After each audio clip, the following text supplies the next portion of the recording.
rock me, mama. And we're back. It's rolling. Yeah, we're rolling, girl. Hey. Welcome back. I'm Macy. And I'm Amy. And this is Rock Me Mama. Ooh. I'm constantly shedding hair Yeah. to a point where I'm scared of going bald. Well, Like clumps of hair. Like I brush my hair and the brush is full. luckily you have a lot of it. I do. And I look for bald spots and it's not like when you're freshly postpartum and you're just like actually going bald. Yeah. Because that was fun. Is that Look at happening? But aren't you on Nutrafol? Yeah, I am on Nutrafol. Camera, Nutrafol. can you get a zoom on these? Does that Look at this. how do you think it works? Good. Do you see the difference? Yeah, yes. The Really? difference in my postpartum hair this time around versus with E is like with E there were times where I would like have my hair in a ponytail and be like, that's my scalp. Yeah. But I haven't had that this too. time. There And the difference is Nutrafol. I'm going to have to start a GoFundMe in order to get on it. because- It is so good expensive. Lord. It is. I think I have a discount code. You do have a discount, but I looked at it and it like a discount. discount code. You have a discount, discount code for but it's still even with your discount, it's really expensive. It's expensive. It's like $600 or something. But it lasts you for 4 months. So you're paying for it's either 3 or 4 months. So it's not like a monthly thing. I did read that you're like the hair like growth cycle is 3 or 4 months. Yeah. So that's how Yeah. It's long 3 or it 4 takes months. to- But I really it's you see a difference. Yeah, I do. I just bought Frownies too. I haven't used them. Do you love 'em? Swear by Frownies. Yeah, my wrinkles are not gone, but I move my face less. Well, here's my thing. I've been Botoxing for 6 years now. Mm-hmm. And I think I brought this up another time on the show, but I was talking to my friend who's a dermatologist and she said, as you age, you're going to start to lose like control of your muscles if they've been frozen for so long. So I genuinely want to take a break. Yeah. But I'm scared because when I take a break from Botox, I mean, when I was pregnant with Vera, like my face fell off. I really I looked 65. Here's the thing with Frownies though. I'm like psycho about what I put in and on my body, and so Botox like kind of goes against everything that I believe. Yeah. And so there's like I would still love to get it. Yeah. I'll have to like once I can, I'll have to like really think about it. But Frownies for me was an option that is like a non-toxic. Like it's like I don't know what the hell Botox is that's being injected in my like skin. Botulism. Like I don't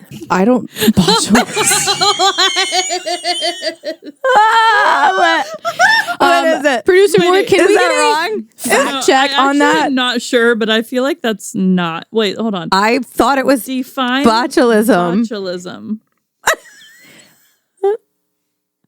Food poisoning caused by a bacterium growing on. I feel like that's in Botox. It may be.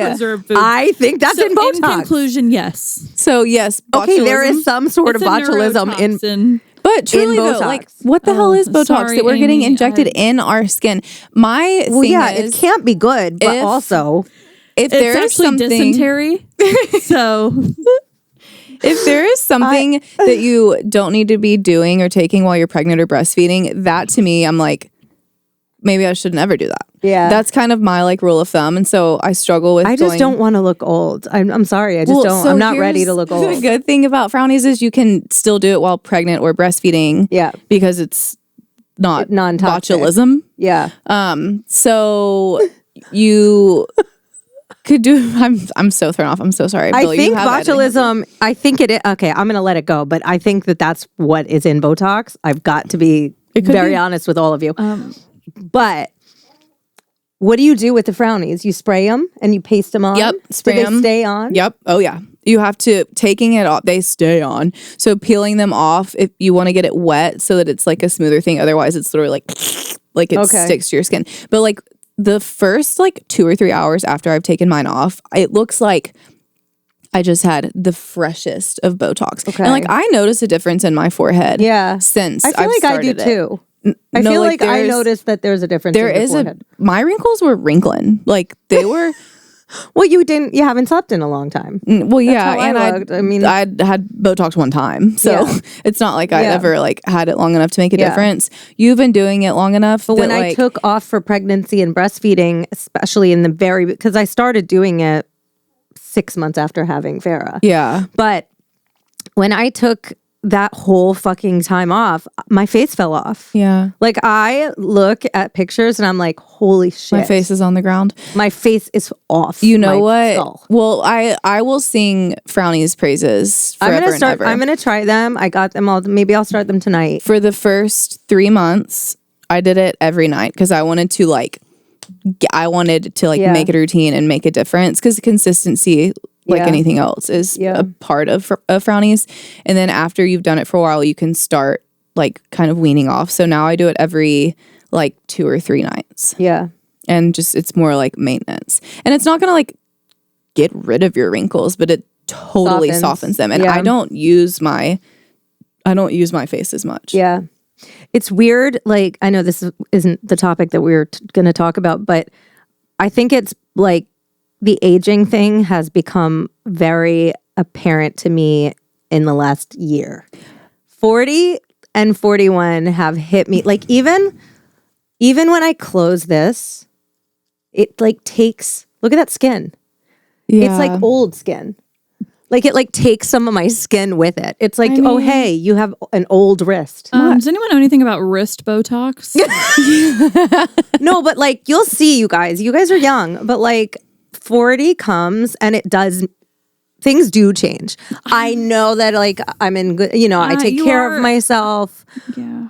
But I'm telling you, my eyelids. We texted about. I have to. I literally go like this sometimes in the mirror. I just lift them. I do too. And I'm like, oh, there I am.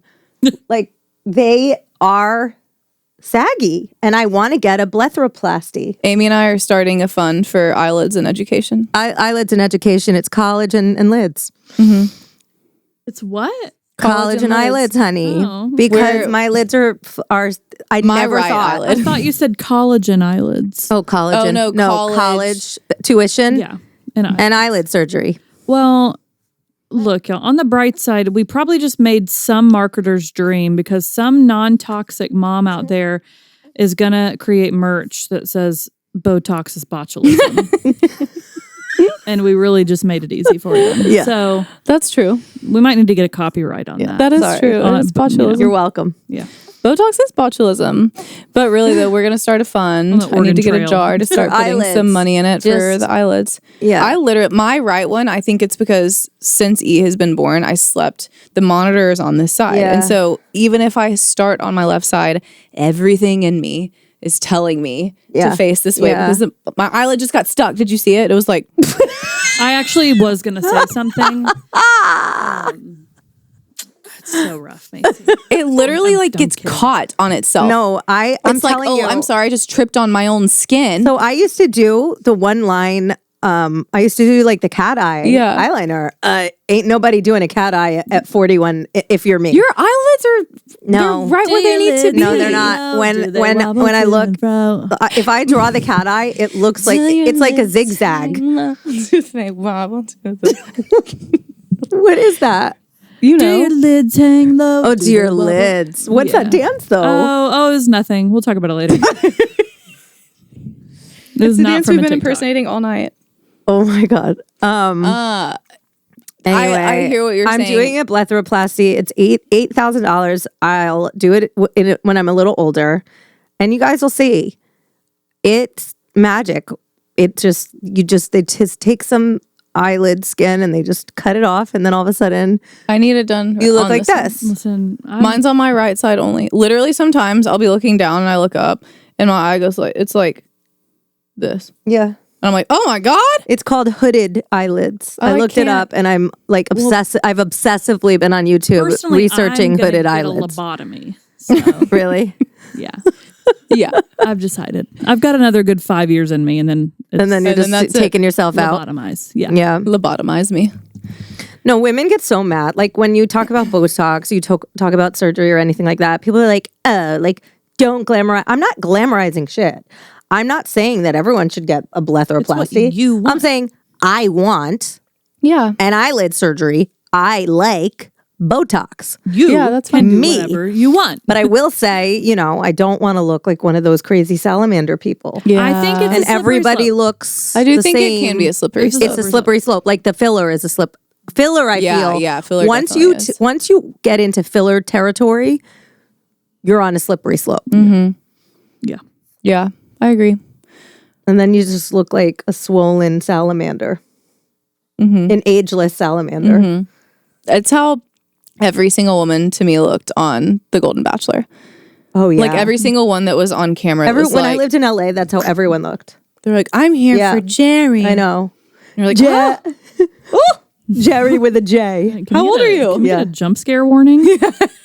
Jerry with a J. Oh my God. What a shit show that was. This is PG-13 simply because of the fright factor. there Love were you, ladies. You look beautiful. there was a lot of You're beautiful. yeah, beautiful. There, you know what dance we're doing, right? No. Oh, Okay. there was a lot of filler and Botox on The Golden Bachelor. Anyways, we can totally change the subject. Listen, I'll talk about this all day. Yeah, why it's crawling. He's finally crawling. That's amazing. And I say finally because, there is this pressure on milestones So and that is very developmental stressful. things. No, it's very stressful. Especially when you're a new mom and you read the weekly or monthly milestone things. Not even that as a new they're mom, though. supposed to meet. As a second mom too, though, I'm like, okay, well, E did it. They're supposed to meet they're supposed to walk by a certain time. They're supposed to talk by a certain time. And if they don't, you feel like a failure of a mother. Or you worry about their health. Or you think do they have something? Yeah. Or, yeah. And that's, I have a ton of friends whose kids don't haven't talked till a lot older than what is quote unquote normal. Yeah. And that can make you really, really stressed out. Yeah, no, I mean, it's the walking thing too. I know definitely that, stressful. but he is. He's just one of those kids that's gonna crawl for 2 minutes and then walk. Yeah. Well, and he's already He pulls himself up. oh my God, he's moving. So if he wants to get somewhere, he will get there. Yeah. Your life is about to get I know. really hard again. I think by Good thing you're fit. My God. Yeah, because it's that's why I train for motherhood. when they start walking, that is the most dangerous time. I'm pretty sure I've said this before on this podcast, but I will never, ever, ever, ever forget the first weekend that E started walking. It was the same first weekend that we moved into our new house. Oh yeah. And Chase was out of town. And nobody warned me that your life was even furthermore forever changed. After having a kid, your life has changed. And then there's when your child starts walking. Oh yeah, it's so dangerous. My God. And you can't express They hurt that. themselves every 5 but seconds. they're suicidal. They're on a mission to kill themselves. Yeah. They really are. She was, and I always say this, but she was so bad. She was so fast and walking crazy, so young, that she was running into things and banging her head on everything. I thought she was going to be brain damaged. Yeah. I was like, I don't know if she's going to be okay. Yeah. Because she's hitting her head all day on All everything. day. Yeah. That you cannot be prepared for it. And I did it not that long ago with E, and I still know that when Wyatt is walking, I'm still about to just be You're going to be stressed out, and you have to baby gate. Everything's Everything. pretty much baby gated, right? We kind of did the open policy at our house, other than the cabinets to keep the crock pot and cast iron skillet in it, but everything else we kind of kept open. But we will keep top of the stairs. Top of the stairs, for sure. That's gonna be on there. Now that we're doing our renovation upstairs, we have the bottom open, and she just freely walks up and down on her own, all day. The stairs don't worry me anymore, but obviously With Wyatt, when they're little, it does. Yeah. But yeah, and the eating and the choking. There's just so many things that you forget. I already forget all that stuff. Yeah. Choking, I'm still I still look at her. I still cut things in certain ways, and I still watch her. Yeah. Because I know until they're 4 years old, there's still a high risk of choking and drowning. Till they're 4, there's the drowning and the choking are still kind of prevalent. And it can't hurt to just be just watchful. Yeah. Is that a word? Watchful. Yeah, it is. But the developmental stuff is tough. I think with Hart, the only thing I remember being like I was actually giving thought to was, I feel like it took him forever to get a tooth. And I was like, oh, Lord. He's just like what a age? Dummy little When guy. did he get a tooth, you think? Huh? Like how old was he? Like a year. Oh, really? For his very first tooth? Yeah. Yeah, that's She was like 5 but months. Yeah, I remember you saying she got hers early. 5 I think months. It was probably like 11 months. Yeah. That's when, Wyatt still has his bottom two aren't even in the whole way, and he's 11 months. Oh. Yeah, she had teeth. But he was late So many teeth. too. Yeah. Who's putting a label on these I things? don't know if it's, I think there's like certain things where if they're not walking at a certain age, not at the age that they say, but like when do they start walking? She started so young, so I don't know. I think after 15 months is when there's like reason for concern. Was 14. I think 15 is what I remember. Were you guys worried? 15. No. No. Because he showed like he was trying, but Yeah. he started actually like doing the steps like around Bill's birthday, which was mid-September. So he was about 15 months. I think it's like if they're 2 and they're not walking yet, that's worrisome. Yep. Mm-hmm. Yep. But all of it's just, nobody knows anything. I realized when Farrah got sick so many times and we would go to the hospital that they're just guessing. Yeah. They don't know. They don't know anything. Yeah. They know more than we do because they went to school for 20 years, but they don't really know. Yeah. And like, think about how many times you go to the doctor and they're like, it's a virus. And you're like, which one? Can you tell me? They're like, no, there's 300,000 viruses. Right. And we know nothing about any of them. I know. Yeah. They don't know. They don't know when people are supposed to do anything because everyone does things on their different timelines. Well, and that's why like it's a mother's intuition goes a very, So very, far. very, very far distance. Like it's for Wyatt, I keep using air quotes, but he was supposed to be crawling by 8 months. Like that's the milestone marker for crawling. And he was nowhere near it. Yeah. And so my pediatrician, who I trust wholeheartedly, I absolutely adore where we go, wanted him in PT because he wasn't even showing signs at all. And he sat up late. Like he was very, very behind on all of them. And so we did PT weekly for months. And then it finally got to a point where I was like, he's fine. Like, and Chase and I had the conversation. We're like, he's fine. Like, he's healthy. He's happy. And same thing with his weight. Like, so the weight thing was crazy to me because every time I saw him, he looked bigger and more healthy. He's a little boy. Yeah. He's just little. a little dude. He'll grow, but he's little. He's not a big boy. And like, that's the but he thing never looks unnourished. He never looks. And he's always so happy. Yeah. But that's the thing with developmental markers or milestones. Like, you have to understand that they're there for a reason, but like at the end of the day, your child better than the doctors and the researchers and all of that. And if you feel like your child's fine, then lean into that. Well, also the stuff with like communication and talking, a lot of kids don't feel the need to talk till later. They just don't. And it's not because they can't, it's because they're not people that are going to be big talkers. Right. You also have to factor in personality. Yeah. Oh yeah, yeah. And like for sure. what they're like. Yep. Totally. And I think a lot of mothers that I know that have kids on the spectrum knew. They felt it. They said there's something different. I feel it. Yeah. It wasn't like, oh, my kid's just not talking, so he must be on the spectrum. No, there's certain indicators. And as a mother, a lot of times you feel that. And I've talked to a few of my friends that are like, I've known way before he was diagnosed. I knew. Because mothers, I feel like your intuition as a mom is so fucking spot on. Yes, you have. I know you have how to my listen to child that. is feeling at any point in the day. I know why she's behaving the way she is for the most part. I can feel her. Yeah. I can tell between the cries. I know when it's real. I know when it's fake. I know when she's just really wants mommy and there's nothing actually wrong. You can just a mother's intuition is just feel so it. strong. And it's really not the same with dads. It's not. I mean, they of course love their kids, but they didn't grow them. Yeah. Because Nick will be like, what's up with her? And I'll just tell him. And he's like, how do you know? I'm like, yeah. she's in me. She was inside me. Yeah. I know. Right. And he's really good about trusting. Yeah. Yeah. Chase is too. He always trusts me. If I say something, if I'm like, something's wrong or we need to go to the doctor or we need to go to the hospital, he's always like, let's go. Yeah. Because he knows that I don't say something if I don't really think it. That happened with when E had the flu a few weeks ago. It was the same.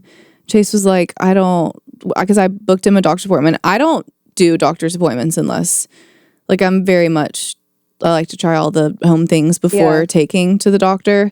And so if I book a doctor's appointment for a sickness, like, I think that he's really sick. Yeah. And Chase was like, I don't know. I think, like, he'll be fine. He's already acting better. And I was like, Chase, and I couldn't take him that day. So I was feeling guilty because that just feels like a mom thing to take your kid to the doctor. Yeah. But I had a really important work call that day, so I couldn't do it. So Chase had to do it. And I was like, I literally said, something's telling me that we need to take it. Like, he still needs to go. Lo and behold, he had the flu. Yeah. And like, anytime, it can be hard to differentiate, I think, sometimes between, like, is this really, like, mom gut, or is this or just am I me just being neurotic? Yeah, but I do think that more or less when you feel also err on the side of caution. Who cares? Who cares if you're being neurotic? Yep. Right. It's better to do something about it than not do anything. Yep. Yeah, I agree. And then your kid is actually suffering, and you didn't believe them. Yeah. I mean, Farah a few weeks ago told me, she said, "Mommy, take me to the doctor. My tummy hurts." Is it her tummy? And she was pale. She did not look good. She was so pale. She was passing out, which is, you guys know her energy. Yeah. She was in the car like, yeah. And I was like, "Are you okay?" She's like, "No, Mommy, I need the doctor." And I was like, that's so grown up of her to, like, want to see the doctor and want help. And then she had a really gnarly tummy virus. I mean, she was pooping, and she would say, every time, I could tell, you know, when you have diarrhea and you feel it the rumble drop in your stomach, and you're like, I don't have control of my life. Of my bowels. And you have to take all your clothes off. Yeah, I would see that happen to her, and she, you know, she doesn't know.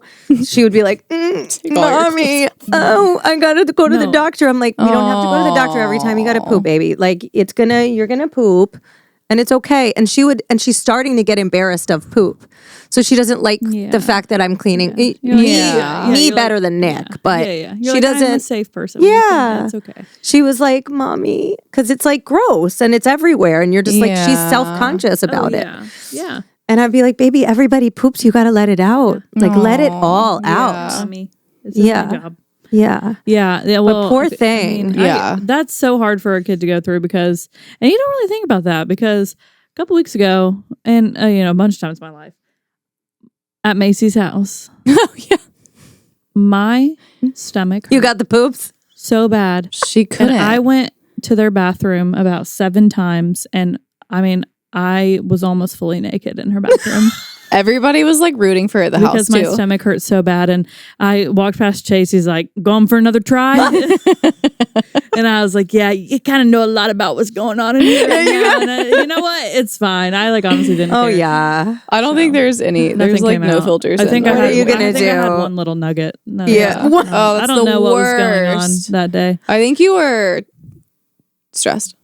Oh, yeah. Yeah, you actually, had. I forgot. It was highly stressful. I was so stressed out that I was giving myself Yeah. stomach problems, which Yeah. does not happen to me. You were that does not happen stressed. to me. I was so beyond.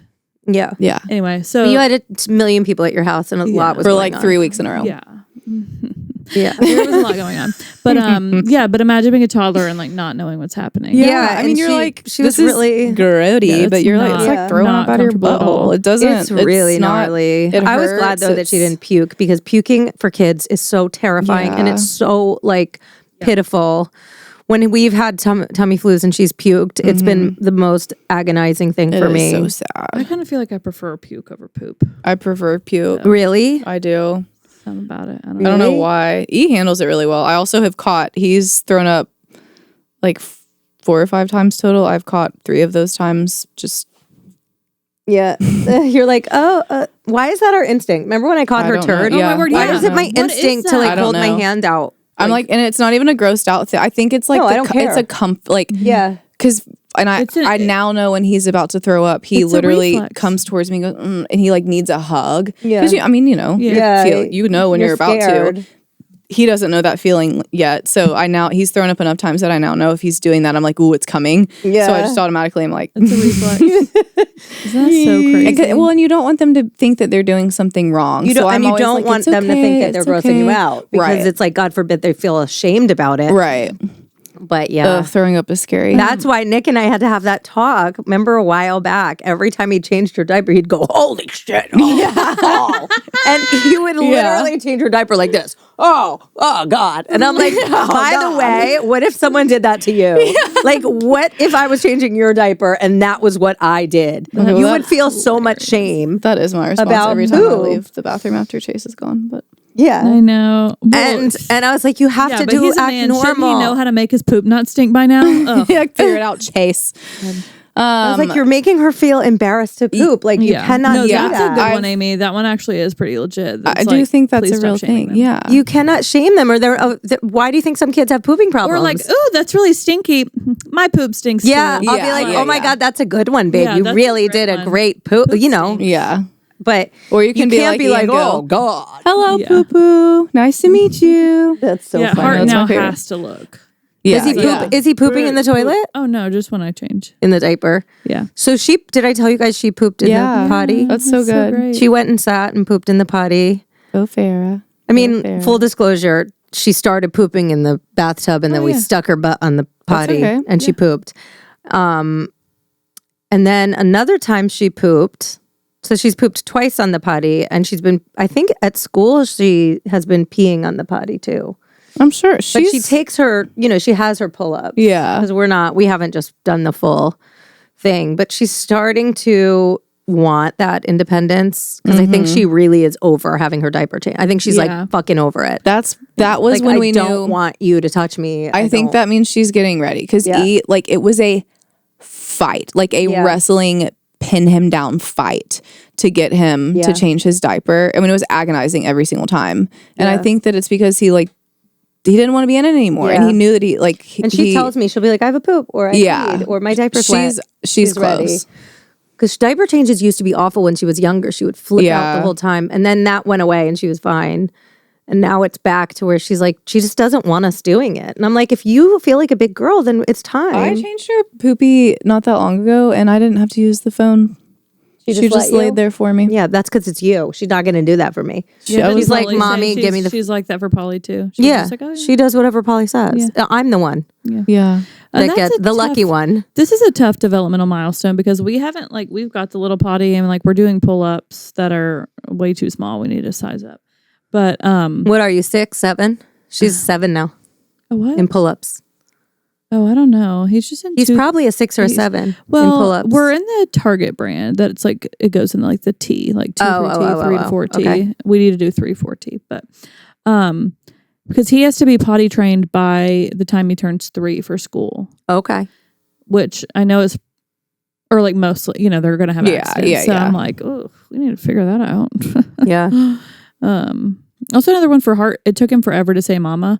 He was talking and saying dada for so long. Bill just smirked when Bill goes so long. He was calling us both dada because he I remember that. I remember that. And it took him. I was like, is he never going to say it? Because the M sound is harder. Yeah.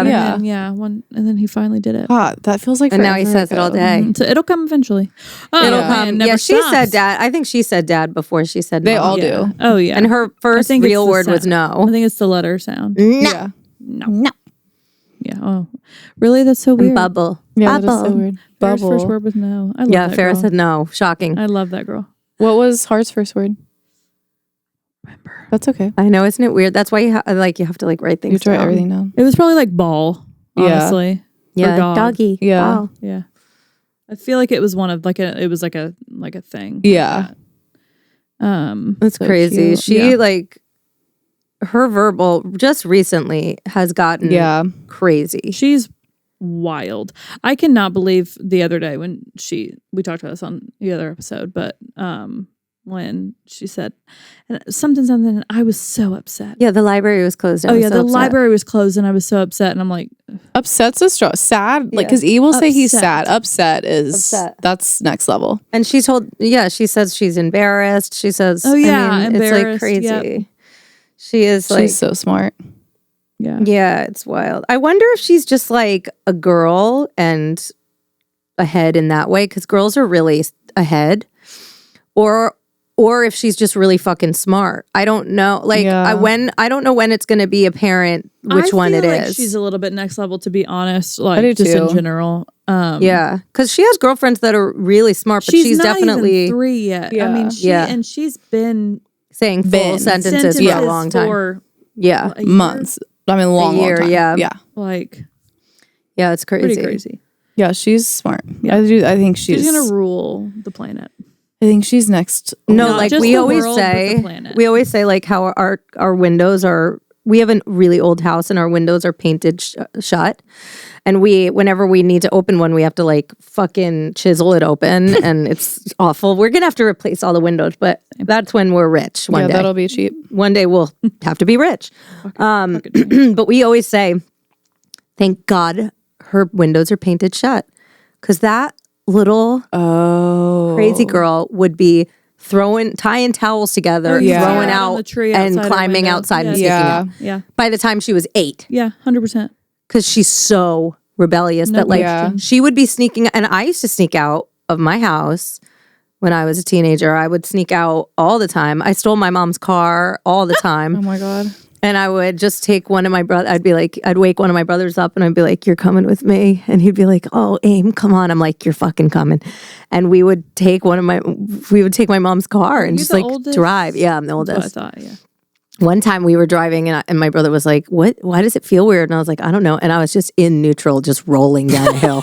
Because I didn't fucking know how to drive. Well, the other day, Amy's leaving Spencer's house, and me and Macy, I was like, "Oh, she has a flat tire." Yeah, I had a flat tire. And then she pulls out and says, "Well, you have a flat." She goes, "Oh, is that why it feels so weird?" Wait, but then, oh my God, I was so scared of Spencer's neighbor. He ended up helping me. Oh, I see. He left. He ended up helping me, and he was a mechanic. But he came out, and I was like, "This man is a serial killer." Well, that's when I walked up to your car. And I was like, "Do you?" He was walking up to the car to help me, but I thought he was coming to kill me. Yeah. Well, I saw in all fairness, he looked like a serial killer. Yeah, he wasn't like comforting. He wasn't a comforting looking man. I saw your face and I was like, I'm gonna go back, girl. I was like, do you want me to He was so freaky, and I think he just been like under a car all day, so that's how he looked.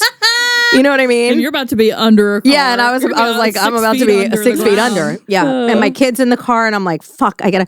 And then I was like, who slashed my tires? It was him. And then it was just a whole thing. Plan. But they were like, Amy, you're literally driving on the flattest tire. I was like, I was going to drive that shit home. Yeah. Rather than be stuck. But the best part he saved me. He pumped my thing up. And the best part of all of that is I ran inside and I was like, I'm going to go get Spence and see when Kyle's going to get home. Because Kyle will for sure be able to change it. And so I run inside. I was like, hey, Spence, when is Kyle getting home? Amy has a flat. She goes, oh, I know how to change it. Yeah, of course. And you're like, of course. Of course, Spencer knows. She's got this. Spencer is the most obvious knowing how to change a tire. I know. I don't even know why I like. Yeah. I want to be the kind of woman that knows how to change a tire. Like I truly do. I just don't want to actually learn. I kind of don't. You don't need to at this point in your life. I kind of don't. You know? Yeah. Like I want to be like so badass. You've got Spencer's neighbor and your husband. Yeah. Nick's sister is badass like that. Like she can change a tire. She can do all the boy shit. And she's like hot. I feel like she's I could figure it out. Oh my God. I feel like I could figure it out. What do you think, babe? Do you think I could figure it out? Hold on. Let's see. Let's have this on. Yeah. Yes. You heard it here first from producer I want to think of myself. I mean, I probably could, but I just don't. It's just like I want to be someone that gardens, but I'm not going to. I really do. There's a lot of things. I may get like hate for this, but I rely on my husband for a lot of things, and I think that's what your husband is there for. Yeah. If God forbid something happens, then like I'll buck up. I'll learn the things that I need to. But like I think that's part of what. Yeah, I think he would say the same about. There are roles. There are roles, and it's not necessarily even gender. Yeah. But like it's in this relationship, there are roles in this relationship. Yeah, totally. I think that's fine. Yeah, and changing a tire is one of those roles that I. Yeah, I'm not doing it. Yeah, Chase knows how to do it, and if I'm not with Chase and something happens, I've got AAA. Pretty much same. Right, you know when you have like a mental log in your head where you're like, when did I have sex with my husband? And then you realize that like you probably have to have sex with them this week. It's time, yeah. I don't know. Actually, I have no idea to what you're referring. I just thought about it, and I think I have to have sex with my husband tonight. We haven't. I think I have to. I showered today, so today's the day. It's been a while. You guys know I shower like once a week. Yeah, your hair it looks good. Yeah, I showered. It's been a while for us because Chase. I mean, we've all been so sick, or not Wyatt and me. Yeah, knock on wood. No, you're good. You're good. But yeah, thanks. But like E now associates when he's sick, he sleeps with me. Like Chase goes in the guest bedroom, he sleeps with me. Yeah, I know. I love it. Wait, it's so cute. I love it. Yeah, I missed that. So now this is really his second big sickness. So it's really only the second time. I can't believe that with how much she's been sick. I can't believe that's his second sickness. But fucked up. he now like when he was finally feeling better because he slept with me 2 nights. The third night he was like, I'm sick, sleep in mommy's bed. Yeah, and I'm like, you milk it. You're like, only you're when you're sick, sick. So now it's officially a thing. Like, how long are we gonna have to do that? But anyways, so Chase is like, you got 10 minutes for your boy. Yeah, right. Well, but then Chase got the flu, and so he's gonna be needing like 20 minutes for you know. Yeah, I do think that we're there. I was wearing some spandex shorts yesterday, and there was a lot of ass grabbing, so I think that's how you know they just start. Like, I'm sure molesting you. Tomorrow's probably when I start getting molested the whole day. That's when I know that I have to have sex with my husband because literally the whole day I'm like, why is there a hand in my butt crack? Yeah. I'm opening the fridge and there is a full man's hand in my butt crack. I'm literally in the middle of working, and I don't even know he's behind me, and it's just like, yeah, I know. And then it's this always. He has this, and he goes. I was doing and then squeeze. I was doing butt exercises. Like I was just doing the booty band. I haven't been working out, and I was tried to find like 10 minutes to just do the booty band. Yeah. And he'd he'll just like poke his head out, and he'll be like, I'm like, okay, I get it. Yeah, right. I'm picking up what you're putting down. Right. You'd like to get laid. Yeah. I get it, buddy. It's your time. I have a feeling tomorrow's my day. I'm sitting 3 feet from my husband's. Okay, you are 2 months postpartum. No, yeah, you're 2 months postpartum. Don't even get me started on this. Don't even get me started. You're 2 months PP. Well, I talked to Amy the other day. Look. First of all, I have this whole shower note in my phone on this very topic, which maybe we should talk about. Not tonight. It's like why do I have to like have a kid to like earn the right to like not feel like having sex or like next episode we can talk about that. Yeah, but a lot of women feel that way. I'll like organize my note, but I have like like a whole monologue in there. Just like a feminist rant. Yeah. Love it. Love a feminist rant. And second of all, I don't remember where I was going with that. Well, but you feel as a wife and as a woman, you feel like part of the beginning of a relationship is you're very physical. Most relationships, at least in the beginning, you're very physical. And so it's like they sign up for that version of the relationship, right? And then you grow and it ebbs and flows and life happens and things are not the same. I mean, and sex becomes different. It becomes more and then you have kids and it's way different. Yeah. But even like in the beginning, sex is more of a lust thing. Like you're doing it all the time because you're like, I can't get enough of you. Yeah. But then like when you fall in love, then it's like, oh, this like has more. It has meaning. Yeah. But then you get together and you're together for a long time and it isn't the same. It will flow again, babe. It flows. It ebbs and flows. Well, you're postpartum. You're newly postpartum, and that for me, you should be ebbing right now. I'm in my ebbing era. They say 6 weeks, but you're not like really ready at 6 weeks. Most women are not ready at 6 weeks to have sex. It's ebbing as hell right now. And with and with vaginal too. I mean, I don't know. I think they both probably. It's really hard to get back in. Yeah, no, please don't stick anything in my vagina after just had a baby come out of it. But like. Ugh. You also feel a responsibility to keep your relationship healthy because you know that sex, especially for men, is like a mechanical need, a scientific need. They have to like get that certain... Is it really, or have they just been told that for so long? Well, I think that they need to masturbate. I disagree. Really? I disagree. I think everyone should masturbate if they feel like it. And if they feel like it, if they feel like it, if they feel like it, yeah. No. I don't think they need to, but I think it should. Like that's my solace is knowing that like if I can't do it, I'm like go jerk off. No, and Please God, way go too black watch porn. Black and white with this type of thing. What do you say? I'm just way too black and white with this type of thing, though, and with most of my thinking. So my you thing and I is are similar. I think masturbation is personal, and I don't think it has anything to do with your significant other. I also don't think it's any of their business. So I think take. that is interesting. I don't think I've heard that before. I don't think Nick masturbating is any of my fucking business. Just like I don't think me masturbating is any of his. Yeah. If I want to include him in it, if we want to include each other in it, that's like a preference. Yeah. But your own body and your own need for like a relief yeah. is nobody's business but your own. Yeah. And it is not cheating. So like that is religious shit that you've been told. Oh, 100%. Like Morgan and I have talked across about the board, religious in general. bullshit that you've been told to like that your husband masturbating has anything to do with you. That's just not true. That's not real. Rudy doesn't want to hear this. Yeah. Rudy's like, Rudy I don't doesn't want to hear this. I don't want to No, know. And God has bigger fish to fry than your husband jerking developmental off. milestone I am behind on. So honestly, same. I am delayed. I remember the first time, but I mean, this is a religious stuff for both of us. But Morgan and I have talked about this separately, and like we're pretty like similar on. So you guys think that your husbands aren't like you don't allow your husbands to jerk off? Oh, it's not allow thing. I just don't. I don't want to know. I'm like, But like in my head, you're I'm just like, not. You don't want to know about it. It would like. I would prefer to not. genuinely hurt my like. I know that What? I know that I would he's prefer to doing not it. think about it. Yeah, If you that's guys, how I but am. if they did it, it would hurt your feelings.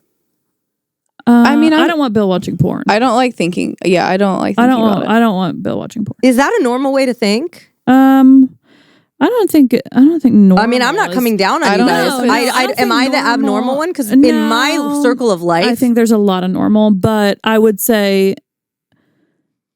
porn's an issue across the board. I agree. I think excessive Ethically. porn is an I think issue. ethically, the I way think it's so, produced too. is. But I Sometimes, wonder- but there are other people that genuinely there are some. love doing porn, and there it are is some. women that create their own porn. Yeah. And the sex industry is are some parts of the sex industry that is absolutely a God-given right. Yeah. And 100%. consensual. Yeah. No, that's correct. I Yeah. think I don't know if that's the norm. I really don't know either. No, But I think a lot of it's the toxic, industry. but I think a lot of every industry is fucked up. True. That's true. In music, payola is the norm. You know, like Yeah. paying to get on a Spotify Oh, yeah. playlist or cheating, buying fans. Yeah. You know, every industry buying has its followers, yeah. toxic Yeah. abnormalities Yeah, yeah, yeah. that end up making, being sometimes the majority.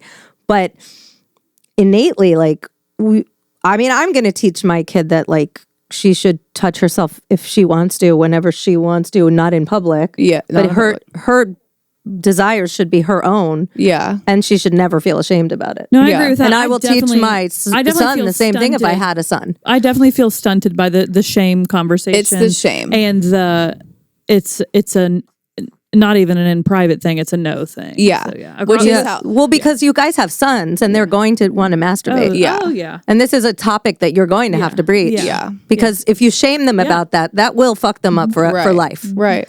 And that's As your We've Morgan. and I that's have- your that's y'all's issue. And We've we've you talked guys- about this. You guys have to deal with that. No, we've because that's talked a big about deal. this. Yeah. I do think for a lot of what Morgan and I feel, and who's to ever know, but I Yeah. think a lot of it is religious trauma. Like I think that there have been things that we grew up being told are not okay, are whatever Sins, yeah. whatever you want to label it as. But you don't want to Or pass that trauma down to your Even kids. more so that like I was never even like masturbating. All of that was not even that conversation wasn't even breached in my Oh household. no, I didn't like, know what that was. But we all talk so- about doing it when we were kids. No. We all have talked about humping our pillows. That's Okay, masturbation. but we didn't know. We didn't know when we were like. But that's what masturbation Yeah, but we is. didn't know But our that's what it parents was. weren't like, "Oh, honey, that's no, but what-" my mom didn't sit me down either. But humping a pillow is masturbating. Well, yeah, but we like there was no. Just because you didn't clinicalize it, like just because you don't say I'm going to touch myself and blah blah blah, doesn't mean that that's not what you were doing. Yeah, but there was no open conversation about it with my Yeah. mom. You Like, couldn't put the name behind it. yeah, 'cause like didn't you were know just that's saying what that you're you want doing. Farrah to know that it's like okay, like that Yeah. was not even Oh, I mean, my parents didn't talk to me about that either. A thing. No. But I know that my mom would be like, when I did like express certain things, she would be like, "That's normal. Yeah. That's totally normal. Yeah, Just do things." My mom and she would have said, "We don't do that." Yeah, I got a few things that not even sexually that my parents pushed under the rug. So. Yeah. Same. In the name of religion. Same. Or not having the skills to talk about it. I mean, think about how you feel about the porn industry. That's how I feel about religion. Interesting. You know, I think religion is probably one of the most damaging, toxic, when it's excessive, most, you know, like I think it is one of the biggest problems with the world. I agree with, I mean, you know, and I think a lot of porn is fucked up. I think a lot of it is toxic. I think the same thing about religion. And so, you know, I agree with that. But what you do have to think about in your own, for your own families is, what message do you want your kids to think about themselves? Yeah. Because if your kid is a sexual kid and he feels that what he's doing is so wrong, that can damage him for the rest of his life. Right. I have friends that literally still talk about how damaged they are from their parents making them feel like masturbation was wrong. It's how much it fucked them up. I don't think it's wrong. I think whenever it's the excessive, like you said, and I think as far as like parent to kid, not that it's my business, but whenever they feel like it has to be secretive, it becomes harmful. Yeah. And then I know people who have been addicted to porn. So it's like I guess my stance would be protection from that specifically. Yeah. To protect from that. I mean, but the problem is you can't protect your kid, just like having a glass of wine or being they make that decision. Or having a glass of wine versus being an alcoholic. You know, the argument there's addiction in everything. And the thing is, the more you tell, and I do believe that we should censor a lot of things, especially till they're a certain age. But if you guys think for 1 second that your kids aren't going to watch porn, you are kidding yourselves. They're definitely going to. Yeah. But it's not going to be a moral parent's job issue. Taking the morals out of it. I do think if raising boys and, you know, knowing that it is mechanical. Yeah. Having the conversation of like, this could be they have to make the decision to watch it. If they're going to, whether it's going to be excessive or in moderation, but I don't know. Yeah. You can't make that decision for them, but you can guide them on what could be a risk. And like versus it's restricted and it's shameful, which is it's a no, and if you do it, you're bad. Because they're doing that, then they'll do it even more. Exactly. No, they will. That was how. And correct me if I'm wrong, but that's how we were raised. Like it was very much like 100%. You don't talk about it. Those that do it are going to hell. Like that's fucked up. That's crazy. Like it is big no. And like I grew up, like everybody had a purity ring that was a promise that you wouldn't have sex before marriage, and like all of these things that like I look back, like it's just intense. It's so intense. And I know like someday when I don't have a 11-month-old and 3-year-old, I would love to go to sex therapy. I know, because there's a lot. I know Chase would like me to do that too. There are so many narratives and truths that I have to unwrite in my mind that are because of how I was raised. Absolutely. And can you believe this also does tie back to development of milestones, because this is learning how to walk through the world. This is learning to walk through the world and having to like unlearn things as an adult. That, you know, I think a lot of things whenever it's a kid is like talking, walking, something physical, but then you do realize as life goes on, there are other milestones, other things that you learn that, you know, or don't learn. I mean, I'm going to have to talk to my child about how, you know, you really have to not get pregnant. Because abortion's not legal. And because it's not safe. Again, you know, I mean, there are things. Guide her to I can try everything. I can try to say, hey, mommy did these things and they weren't great and they didn't make mommy feel good. And it was really, well, I mean, at that point, I won't be saying mommy did. Well, sure. But I'll just telling her, hey, I went there and I did the drugs and I had the promiscuous sex and it made me feel terrible. Yeah. And it put me in a dark place. Why don't you skip all that? Yeah. But if she's not going to, she's not going to. Yeah. I But can that's tell the her, difference, though, is having the conversation. Yeah. For me, it was not a conversation. Exactly. That's the difference, Amy. Yeah. That's the difference is we don't even have, like, how do you even have the conversation? We didn't, no one had a conversation. There was with us. no open communication. It was an assumption that it was forbidden. Like, and I think that that's where all of my self issues with all of that, with porn and masturbation and stuff. The problem with the setting boundaries like that for a man or a woman is that I think you open yourself up to a world of secrecy because they're going to do things anyway. Yeah. And, catching your husband doing something that you've told him, it's like, of course, you shouldn't cheat on people. And I'm not one of those girls that thinks it's cool to go to strip clubs. Like, Nick's not going to get a lap dance. That to me is a girl on your lap. That's not right. Yeah. Regardless of the environment I don't give a you're fuck. in. Yeah. But, Nick's been watching porn and jerking off way before me. Yeah. And it's not something I'm going to step into his world and regulate. Yeah. He doesn't have a problem with it. I mean, I grew up with 3 brothers, and at a certain age, they all disappear. Yeah. And then you see them again a couple years later, and you're like, you're jerking off that whole time. Different. Yeah. You're different. Cool. But what I think is dangerous is when women don't allow certain things or make husbands feel shame about certain things, and then husbands go and cheat. That's when they could have just jerked off. Down to shame. They could have just jerked off, but now they're cheating. You can still have the preference in the conversation, though, as I don't like this in a marriage, without it being shameful. Yeah. So when I say like I don't want that, I think it's a convert. I mean, it's as you get to know people and each other's preferences and histories over time, and like what works in one relationship isn't going to work in another. Yeah, absolutely. For multiple reasons. Yeah. And I think the biggest thing is communication, not shaming. Yeah. So like, not to say if you jerk off or if you watch porn, that's disgusting, or you're cheating on me. Right. No. That to me is not right. I agree. But to say this makes me feel really bad, and until I conquer this and have and get therapy around this issue, I would prefer it not be around my house. Yeah. But like, that's different than masturbation. It's wrong for them to do this because that just, people are going to do things anyway. Those conversations that they're especially, and we probably need to wrap it up, but when I was, 3rd trimester with E, your brain, like you're just like not. Yeah. You're not in a good so spot. Uncomfortable. Yeah. And I remember one day just being like, he's probably watching so much porn because I'm not having sex with him. And it like crushed me because I just went in this like spiral of as we do. Yeah. And I literally sat him down and I was like, and of course I'm crying because like I always do. And I was like, I know that you were probably watching so much porn. And he goes,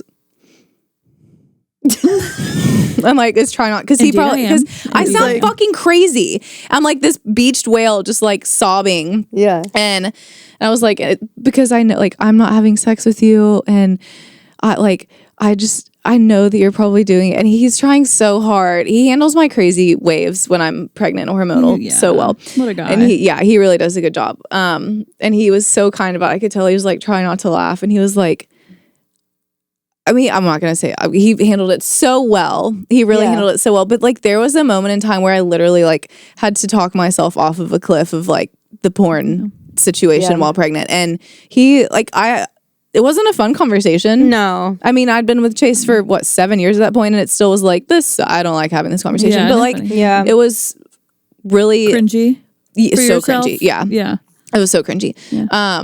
But he handled it so well, responded so well, and he knew how I felt. And, that's what you can do. And there was just need to communicate. He didn't make me feel bad. I didn't make him feel shameful. It was just, that's how I felt. And I think that that's how you have to handle it. And Yep. Communication. Fast forwarding years without shaming. from now, I dread the day, but years from now when I have to have this conversation. I've heard stories. Chase will. Yeah, I won't have it. You won't have to have it. Chase will. The dad should definitely talk to the son about masturbation. No, that's when I said I will have it. Yeah.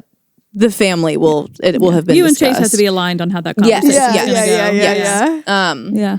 But no, I think that, and this is how Chase and I have agreed to really approach everything. And like with the kids is that it's going to be, we're going to have open communication about it. And there needs to be I like what you said that, this can happen. I don't want it to get to this point. You need to know. But I think it's just as harmful to say, okay, this is my opinion. Maybe it's a hot take.